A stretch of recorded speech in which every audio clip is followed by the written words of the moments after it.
दोस्तों क्लोपिडोग्रेल एक anti thrombotic दवा है जिसे हम एंटी प्लेटलेट मेडिसिन भी कहते हैं। ये दवा ब्लड वेसल्स के अंदर प्लेटलेट को एग्रीगेट होने से रोकती है, या यूं कहें कि ये दवा हमारे शरीर में खून के थक्कों को बनने से रोकती है। इस दवा को दूसरी एंटी प्लेटलेट मेडिसिन जैसे कि एस्प्रिन आदि के साथ में कंबाइंड करके भी दिया जा सकता है। ये दवा उस मरीज को नहीं दी जाती है जिसमें कोई ब्लीडिंग डिसऑर्डर हो या खून बहने की संभावना हो। दोस्तों, अगर हम इस दवा की स्ट्रेंथ की बात करें तो ये दवा मार्केट में 75 मिलीग्राम व 150 मिलीग्राम की स्ट्रेंथ में अवेलेबल है।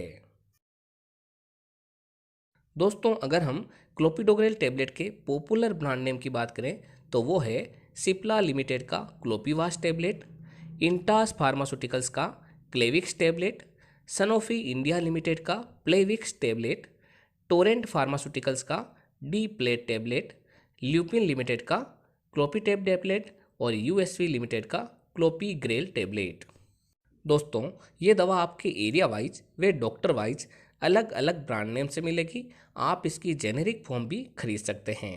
जेनेरिक फॉर्म भी उतनी ही इफेक्टिव रहती है जितनी की ब्रांडेड फॉर्म।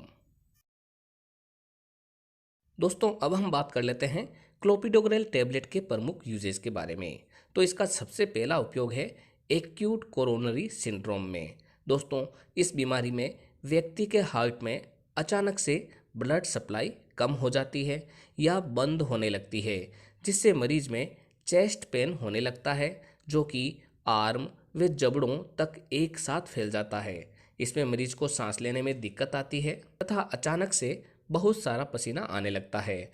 तब डॉक्टर द्वारा इस दवा को 75 मिलीग्राम या फिर 150 मिलीग्राम की स्ट्रेंथ में प्रेस्क्राइब किया जाता है। दोस्तों, इसका अगला उपयोग है इस्चेमिक स्ट्रोक नामक बीमारी में। इस बीमारी में मरीज को हार्ट अटैक की तरह ही अचानक से झटका महसूस होता है, जिसमें शरीर के लेफ्ट साइड के पार्ट में कमजोरी महसूस होना, बोलने में दिक्कत आना, नज़र यानी कि देखने में समस्या होना, चक्कर आना जैसे सिम्टम्स रहते हैं।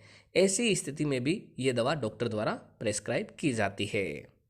इसका अगला उपयोग है पेरीफेरल आर्टरी डिजीज में, जिसके अंदर खून की नसों यानी कि आर्टरीज का सिकुड़ जाना मुख्यतः रहता है, जिससे कि ब्लड फ्लो यानी कि खून का प्रवाह शरीर के आगे वाले ऑर्गन्स में नहीं हो पाता है। सामान्यतः ये पाँव में अधिकतर पाया जाता है और ये पाँव, हाथ, हृदय आदि जगहों में भी हो सकता है।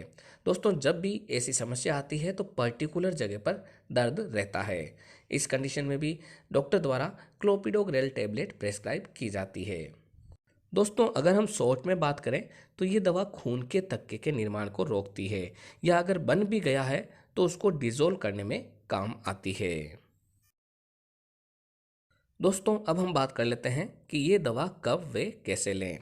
इसकी अगर हम डोज की बात करें तो ये दवा 75 मिलीग्राम टेबलेट दिन में एक बार खाना खाने के बाद दी जाती है। अगर हम इसके अच्छा रिजल्ट चाहते हैं तो इसे शाम को खाना खाने के बाद ही लिया जाता है। दोस्तों, इस दवा को इमरजेंसी कंडीशन जैसे कि इस्चेमिक स्ट्रोक के अंदर डॉक्टर द्वारा 150 मिलीग्राम से लेकर 300 मिलीग्राम तक की डोज को स्टेट यानी कि इमीडिएटली लेने की सलाह दी जाती है, जिससे मरीज को तुरंत प्रभाव मिल सके। दोस्तों, अगर हम बात करें इस दवा के प्रमुख साइड इफ़ेक्ट के बारे में तो इसके जो प्रमुख साइड इफ़ेक्ट है वो है ब्लीडिंग का होना यानी कि पेशाब तथा मल में खून का आना, साथ ही साथ चेहरे तथा जीभ पर सफ़ेद निशान का होना, चमड़ी का लाल हो जाना यानी कि रेड स्किन होना, सांस लेने में परेशानी होना, हेडेक होना, लूज मोशन होना, चेंज इन टेस्ट यानी कि स्वाद का बदलना और इनडाइजेशन यानी कि पाचन में कमी आना आदि रहते हैं। इसके अलावा कोई भी अनवांटेड इफेक्ट अगर आपको लगे तो तुरंत इस दवा को बंद कर अपने डॉक्टर की सलाह लेनी चाहिए। दोस्तों, अब हम बात कर लेते हैं कि इस दवा को लेते समय क्या क्या सावधानियां रखनी चाहिए। अगर कोई मरीज क्लोपिडोग्रेल टेबलेट का सेवन कर रहा है तो उसे ओमिप्राजोल कैप्सूल को अवॉइड करना चाहिए, क्योंकि ओमिप्राजोल कैप्सूल क्लोपिडोग्रेल टेबलेट की एफिशिएंसी को कम कर देता है।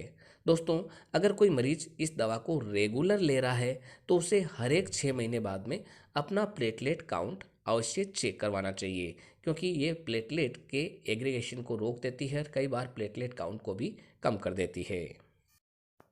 तो दोस्तों, ये थी जानकारी क्लोपिडोग्रेल टेबलेट के बारे में। जब भी कोई दवा लें तो अपने डॉक्टर की सलाह से ही लें। इसी तरीके के वीडियो देखने के लिए हमारे चैनल को सब्सक्राइब कर बेल आइकन अवश्य दबाएं, जिससे नई नई जानकारी आपको सही समय पर मिलती रहे। एक बार फिर मिलते हैं एक नई दवा की जानकारी लेकर एक नई वीडियो के साथ। तब तक के लिए धन्यवाद।